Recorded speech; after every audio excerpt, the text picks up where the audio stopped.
हमारी संस्कृति, हमारी पहचान। यज्ञ, योग, आयुर्वेद सदा रहे हमारे साथ। भारत के प्राचीन ग्रंथों एवं आधुनिक विज्ञान का दिव्य संगम, यज्ञ महिमा।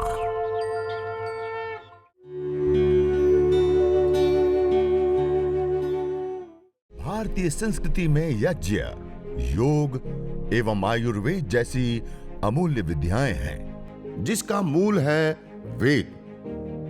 इतिहास की ओर दृष्टि डालें तो भगवान राम, भगवान कृष्ण से लेकर राजा महाराजाओं, ग्रामवासियों व अरण्यवासी ऋषियों की कुटियों तक नित्य व नैमित्तिक यज्ञों का प्रचलन देखने को मिलता है। ओम भुवर्वायवे पानाय स्वाहा। इदं वायवे पानाय इदन्न मम। ओम स्वरादित्याय व्यानाय स्वाहा। इदमादित्याय व्यानाय इदन्न मम। ओम भूर्भुवस्वरग्निवायवादितेभ्यः प्राणापानव्यानेभ्यः स्वाहा। इदमग्निवायवादितेभ्यः प्राणापानव्यानेभ्यः इदन्न मम। ओम आपो ज्योतिरसोमृतं ब्रह्म भूर्भुवस्वरों स्वाहा। ओम या मेधां देवगणः पितरश्च उपासते तया मामद्यमेधयाग्ने मेधाविनं कुरु स्वाहा। ओम विश्वानि देव सवितर्दुरितानि परासुव यद्भद्रं तन्न आसुव स्वाहा। ओम अग्नेनय सुपथाराये अस्मान् विश्वानि देव वयुनानि विद्वान् युयोध्यस्मज्जुहुराणमेनो भूयिष्ठान्ते नम उक्तिं विधेम स्वाहा। ओम भूर्भुवस्वः तत्सवितुर्वरेण्यं भर्गो देवस्य धीमहि धियो यो नः प्रचोदयात् स्वाहा। ओम भूर्भुवस्वः तत्सवितुर्वरेण्यं भर्गो देवस्य धीमहि धियो यो नः प्रचोदयात् स्वाहा। ओम भूर्भुवस्वः तत्सवितुर्वरेण्यं भर्गो देवस्य धीमहि धियो यो नः प्रचोदयात् स्वाहा। ओम त्र्यंबकं यजामहे सुगंधिं पुष्टिवर्धनम् उर्वारुकमिव बन्धनान् मृत्योर्मुक्षीयमामृतात् स्वाहा। ओम त्र्यंबकं यजामहे सुगंधिं पुष्टिवर्धनम् उर्वारुकमिव बन्धनान् मृत्योर्मुक्षीयमामृतात् स्वाहा। ओम त्र्यंबकं यजामहे सुगंधिं पुष्टिवर्धनम् उर्वारुकमिव बन्धनान् मृत्योर्मुक्षीयमामृतात् स्वाहा। ओम सर्वं वै पूर्णत्वं स्वाहा। ओम सर्वं वै पूर्णत्वं स्वाहा। ओम सर्वं वै पूर्णत्वं पूर्णत्वं स्वाहा। अब सारी चीजों को छोड़ दीजिए, हवन कुंड के पास में शुरू गायिका की सामग्री और हाथ को पोंछ लीजिए, हाथ को साफ कर लीजिए नैपकिन से।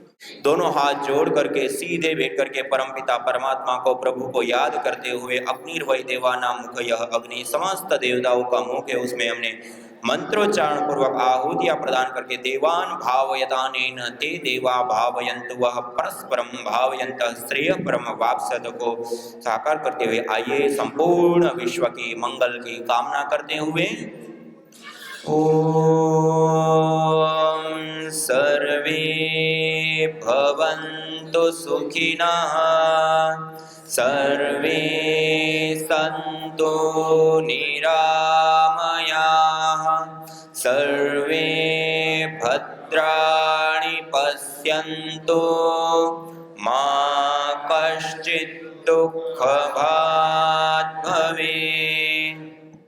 हे ईश सब सुखी हो, कोई न हो दुखारी, सब हो निरोग भगवन, धन धान्य के भंडारी, सब भद्र भाव देखे, सन्मार्ग के पथिक हो, दुखियान कोई होवे, सृष्टि में प्राणधारी।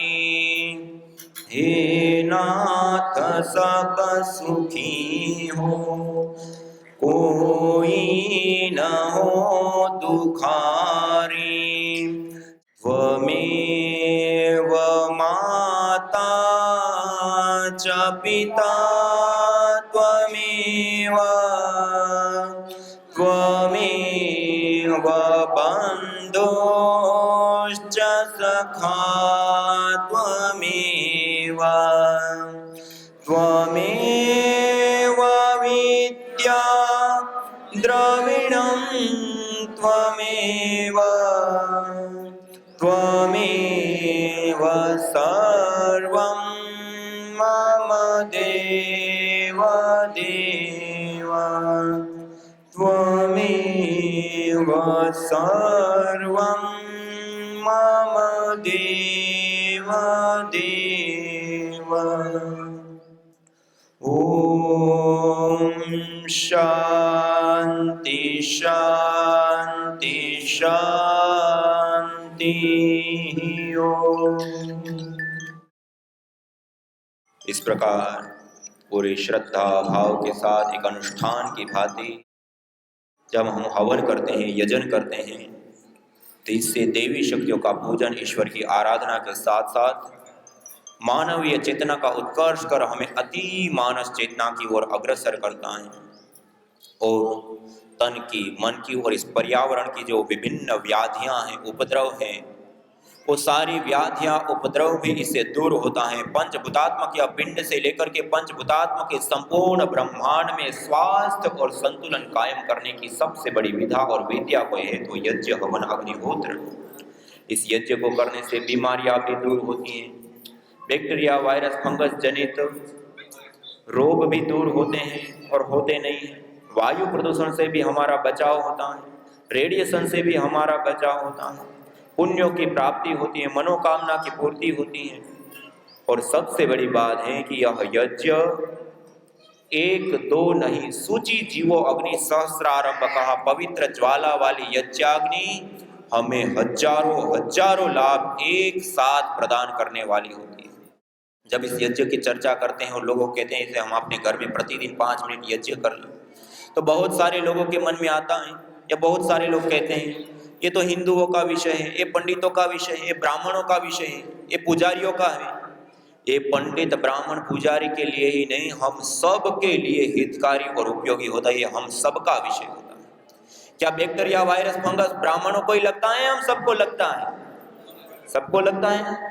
वायु प्रदूषण हो जाए तो वायु में वही लोग श्वास लेते हैं, हम सब भी लेते हैं, हम सब लेते हैं। इसी प्रकार से अलग अलग बीमारियां उन्हीं को होती हैं, हमें भी होती हैं।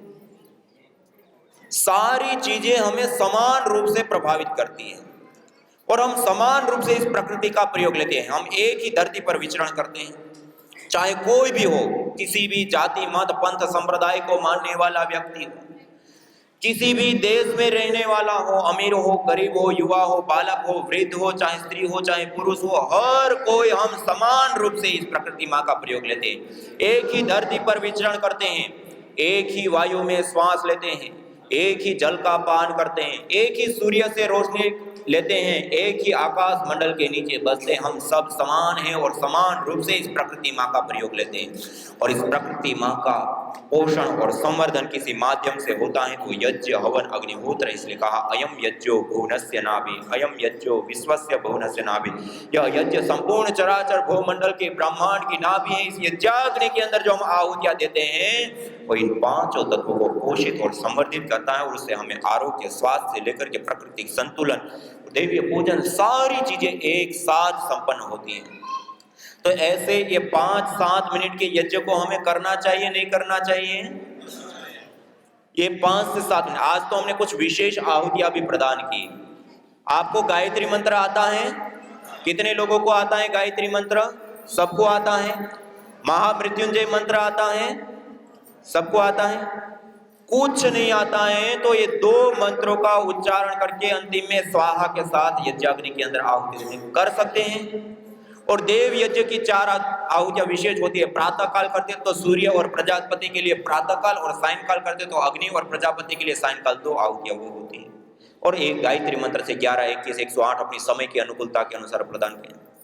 थोड़ा सा घी चाहिए, थोड़ी सी सामग्री चाहिए, थोड़ी सी संविदा चाहिए, केवल 3 चीजें चाहिए और 10 मिनट का समय चाहिए और उतनी ही देर में ये यज्ञ संपन्न होता है। और ये यज्ञ संपन्न होने पर कितने लाभ देता है? अभी हमने कितने सारे लाभ गिने, कितने सारे लाभ प्राप्त होता है ना।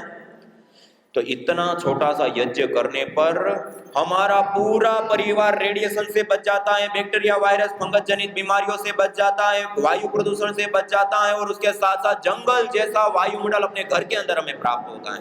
देवी पूजन होता है, ईश्वर की आराधना होती है, पुण्यों की प्राप्ति होती है, मनोकामना की पूर्ति होती है, पंचभूतात्मक पिंड और ब्रह्मांड में श्वास और संतुलन कायम होती है। आप ही बताइए 10 मिनट का कोई ऐसा कर्म जो मनुष्य के द्वारा किए जाने वाला हो और इतने बड़े बड़े और इतने सारे लाभ हो, है कोई? इसलिए हमारे प्राचीन ग्रंथों में यज्ञो वै श्रेष्ठ तमम कर्म का, मनुष्य के द्वारा इस धरती पर जितने भी कर्म किए जाते हैं उन कर्मों में सबसे श्रेष्ठ और उत्तम कोई कर्म है तो यज्ञ। ये 5 से 10 मिनट में संपन्न होता है। सरल विधि है, नहीं है?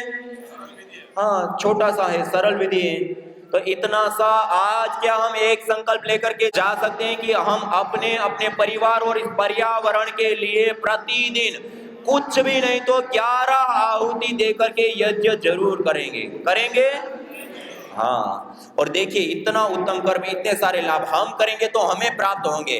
अपने भाई, अपने बंधु, अपने साथ में रहने वाले, अपने साथ काम करने वाले भाई बंधुओं को भी हम बताएं और 10 मिनट की प्रक्रिया सिखा दें और वो भी अपने घर के अंदर कर लें तो उनको भी ये सारे लाभ प्राप्त होंगे, नहीं होंगे? कितने बड़े लाभ कि घर में कोई बीमारी आएगी नहीं और आ भी गई है तो ठीक भी हो जाती है, पर्यावरण का पोषण हो, सारे लाभ प्राप्त होंगे। तो उनको भी हमें प्रेरित करना चाहिए, नहीं करना चाहिए? उनको सिखाना चाहिए, नहीं सिखाना चाहिए? आप सिखाएंगे? आपकी आवाज ढीली हो जाती है सिखाते समय। हाँ, उनको भी हम सिखाएंगे, उनको भी बताइए देवीय विद्या है। आप शास्त्र में देखो तो शास्त्रों में भी लाजवाब बता रखा है और साइंटिफिक एविडेंस के साथ देखो तो उसमें भी लाजवाब है। ये दोनों ही प्रकार के लाभ देने वाले, दृष्ट, अदृष्ट, भौतिक और आध्यात्मिक। इसलिए हम स्वयं भी करें, औरों को भी करने के लिए प्रेरित करें और अपने जीवन में इस यज्ञ जैसी अनमोल विद्या को, पारसमणि को, यज्ञ रूपी सूर्य को अपने घर के अंदर स्थापित करके जन्म जन्मांतर हम सुधार सकते हैं। और परिवार होत्री सदनम हरितम हिरण्ययम कहा वेद में। जिस घर में ये प्रतिदिन यज्ञ होता है वो घर स्वर्ग सा बन जाता है, वहां सुख, शांति, समृद्धि स्थायी होती है। और उस घर में देवीय शक्तियों का वास होता है। और यज्ञ शिष्टा सिना संतो मुच्यन्ते सर्वकिल विषय, जो यज्ञ करने के बाद अन्न को ग्रहण करता है वो सभी प्रकार के पापों से, दोषों से मुक्त हो जाता है।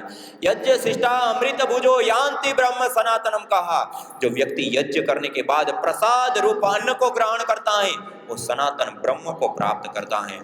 और कहा यथे क्षुदिता बाला मातरम पर्युपास्ते एवं सर्वाणि भूतानि अग्निहोत्र उपास्ते, जैसे दुख से पीड़ित, भूख रूपी दुख से पीड़ित बालक अपनी माँ की उपासना करती है, अपनी माँ की गोदी में जाता है और निश्चित रूप से माँ के पास जाने पर भूख रूपी दुख की निवृत्ति होती है। एवं सर्वाणि भूतानि, ऐसे ही सारे मनुष्यगण अपने जीवन में आने वाले विभिन्न दुखों से छुटकारा पाने के लिए अपने घर में, अपने जीवन में यज्ञ करते हैं, हवन करते हैं, अग्निहोत्र करते हैं। और कहा येन सदनुष्ठानेन संपूर्ण विश्वम कल्याणम भवेत्, आध्यात्मिक, आदि दैविक, आदि भौतिक ताप त्रयोन उन्मूलनम सुकरम स्यात् तद यज्ञ पदाभिधेयम करा। जिस सदनुष्ठान को करने से, यज्ञ रूपी अनुष्ठान को करने से संपूर्ण विश्व का कल्याण होता है और व्यक्तिगत जीवन में आने वाले विभिन्न आध्यात्मिक, आदि दैविक, आदि भौतिक तीनों प्रकार के ताप दुखों का उन्मूलन होता है। ये यज्ञ इतनी बड़ी विद्या है, करना चाहिए ना? करेंगे? आज संकल्प लेके जाएंगे? हाँ, आज हम संकल्प लेके जाएंगे, हर दिन करेंगे। और ये हवन कर लिया ना, जो अग्नि के अंदर हमने आहुतियां दी ना उसको कहते हैं यज्ञाग्नि। क्या कहते हैं? और अग्नि शांत हो गई, अब ये अंगारे बच गए, लाल लाल अंगारे हैं ना, निर्धूम, इसको कहते हैं ब्रह्माग्नि। क्या? ब्रह्माग्नि। ये अंगारों को ऐसे पास पास में कर लेते। पहले तो हमने जो संविधा लगाई उसमें बीच में हवा प्रवेश हो इस प्रकार रखा था, अब इसको हवा प्रवेश ना हो ऐसे पास पास में कर लेते हैं। और इसके ऊपर इसमें थोड़ी सी मात्रा में ये गुगुल, गाय का घी, इसको अंगारों के ऊपर डालते, थोड़ा सा। ये गुगुल के बारे में अथर्ववेद में विशेष रूप से बताया, न तम यक्ष्मा अरुंधते नैनम शब्दो अश्नुते यम भेष जस्य गुलगुलो सुरभिर्गंधो अश्नुते। जिसको ये गुगुल की सुरभि सुगंधि प्राप्त होती है उसको कैसे कभी किसी भी प्रकार का कोई रोग, दोष, ताप, संताप या घर में, उनके परिवार में, उसके जीवन में अशुभ आ सकता है। ये गुगुल की धुनी, ऐसे अंगारों के ऊपर थोड़ा गुगुल डाल दिया और इस धुनी को घर के अंदर, बेडरूम के अंदर चारों ओर घर में फैला दिया। इससे बैक्टीरिया, वायरस, फंगस ये सब दूर होते और ये औषधीय धूम्र होता है। इसके बारे में कहा गोकुलम धूप कामार्दम प्रसिद्धम मंगल प्रदम, यह जीवन के लिए मंगलदायी होता है। बाह्याभ्यंतर देहस्य शोधनार्थम प्रकल्पित, शरीर के बाह्य और आभ्यंतर दोनों प्रकार का शोधन करने वाला होता है। त्रिदोष समन करने वाला होता है, वात पित्त और कफ को संतुलित करने वाला होता है। और अग्नि प्रदीपक होता है, जठराग्नि को प्रदीप्त करने वाला होता है। और ये जो सुरभि होती है, जो सुगंधि होती है, उसमें जब हम अनुलोम विलोम, भ्रामरी, उद्गीत आदि प्राणायाम, योगाभ्यास करते हैं तो इसका विशेष लाभ होता है। तो हम सुबह में योग भी करते हैं, तो ऐसे 11 आहुति देकर के हवन कर लिया, उसके बाद अंगारों को पास पास में करके उसके ऊपर कुछ जड़ी बूटियां डाल करके उसकी धुनी कर दी और उस धुनी वाले वायुमंडल में प्राणायाम, योगाभ्यास, आसन आदि सब किया। और कोई रोग विशेष हो गया है तो ये रोगानुसार आज अपने सामने जो 11 प्रकार की हवन सामग्री, एविडेंस बेस्ड हवन सामग्री है। और रोग विशेष है तो रोग विशेष हवन सामग्री से हवन किया। हवन करने के बाद वही सामग्री गुगुल और गाय का घी तीनों को बराबर सेम मात्रा में 5-5 ग्राम या 10-10 ग्राम लेकर के मिक्स करके अंगारों के ऊपर रख दिया और ऐसे धुनी उठती रहती है। अब इस धुनी में फिर रोगानुसार योगाभ्यास, व्यायाम, प्राणायाम, आसन आदि जो भी हम करते हैं वो इसमें करते हैं। तो जो बड़े रोग कहे जाते हैं, दुस्साध्य असाध्य रोग कहे जाते हैं, वो रोग भी यज्ञ करने पर ठीक हो जाते हैं। कैंसर, पैरालिसिस, पार्किंसन से लेकर के अनेक प्रकार के जो ऐसे दुस्साध्य असाध्य कोटि के रोग होते हैं वो भी यज्ञ से ठीक हो जाते हैं। तो इस प्रकार ये यज्ञ और यज्ञ के बाद ऐसे थोड़ी सी घर के अंदर धुनी कर दिए, तो इतना करते हैं तो संपूर्ण परिवार का आरोग्य ठीक रहता है। तो आज बहुत सारी चीज आपके सामने शेयर करने का अवसर प्राप्त हुआ। हम सब लोगों ने इस देवीय कर्म यज्ञ के अनुष्ठान को किया। देखिए हम सबने मिलके यज्ञ किया, आनंद आया नहीं आया? आवाज बड़ी धीरे आ रही है, कम आया? आनंद आया ना? देखिए इतने शांतिपूर्वक बैठ करके हम यज्ञ कर पाए और देवीय कर्म कहा गया। जो मनुष्य यज्ञ करता है समय देवता बन जाता है, ऐसा कर्म हम कर पाए। तो यहाँ पर जो हमारे कार्यकर्ता, योगी योद्धा, साधक भाई बहन, जिन सब ने मिल करके ये विशेष संकल्प लिया, आयोजन किया और हम सब लोगों को एक साथ यज्ञ करने का अवसर प्रदान किया, उनके प्रति हमें अपनी कृतज्ञता प्रकट करनी चाहिए नहीं करनी चाहिए? उनका सत्कार करना नहीं चाहिए नहीं करना चाहिए? आइए एक बार जोरदार कल्पध्वनि से हम उनका स्वागत करें, उनका सत्कार करें, उनके प्रति अपनी कृतज्ञता ज्ञापित करें कि उनके इस संकल्प के कारण आज हम सब यहाँ बैठ करके देवीय कर्म, ऋषि कर्म, श्रेष्ठतम कर्म यज्ञ को कर पाए। उनके प्रति हम अपनी कृतज्ञता ज्ञापित करते हैं, उनको प्रणाम करते हैं, उनको नमन करते हैं। और इसी के साथ मैं अपनी वाणी को विराम देते हुए ओम शांति शांति शांति। जो तुम चाहते हो रोगों से छुटकारा, तो लो नियमित यज्ञ का सहारा। यज्ञ की यह शुद्ध हवा सब रोगों की है दवा। आयुर्वेद ग्रंथों में यज्ञ को देवीय चिकित्सा कहा है और कहा आयुर्वेदेषु यत् प्रोक्तम यस्य रोगस्य भेषजम् तस्य रोगस्य शांत्यर्थम तेन तेनेव होमये। अर्थात आयुर्वेद के अंदर जिन रोगों की शांति के लिए जिन जिन औषधीय द्रव्यों का सेवन करने के लिए कहा जाता है, उन्हीं द्रव्यों से हवन करने पर वह रोग हमारे शांत हो जाते हैं, दूर हो जाते हैं, नष्ट हो जाते हैं। अतः आइए हमारे ऋषियों द्वारा प्रदत्त देवीय चिकित्सा यज्ञ को अपनाएं और अपने स्वास्थ्य को समृद्ध बनाएं।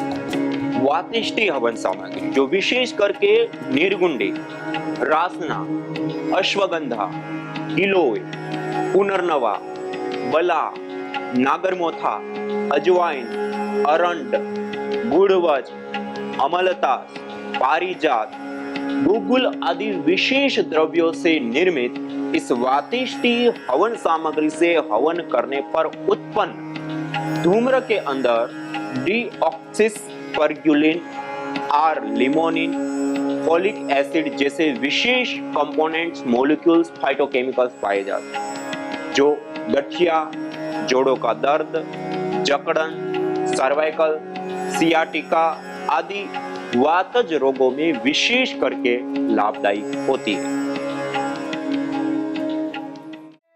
यज्ञ भारतीय संस्कृति की मुकुट मणि है, प्रतीक है, मूल है। मानव जीवन के हर पहलू के साथ यज्ञ जुड़ा हुआ है, चाहे वह संस्कार, चाहे पूजा पाठ या फिर पर्व से लेकर हर शुभ अशुभ अवसरों में भी यज्ञ करने की सार्वभौमिक, वैज्ञानिक एवं पंथ निरपेक्ष पावनी परंपरा रही है। आइए हम संकल्प लें, संसार के श्रेष्ठतम कर्म यज्ञ को अपनाएं। पिंड और ब्रह्मांड में संतुलन कायम करने वाले यज्ञ को अपने जीवन का अभिन्न अंग बनाएं एवं प्रकृति मां के प्रति अपने ऋणों को अदा करें। विश्व स्वास्थ्य का एक नारा, यज्ञ से होगा जग उजियारा।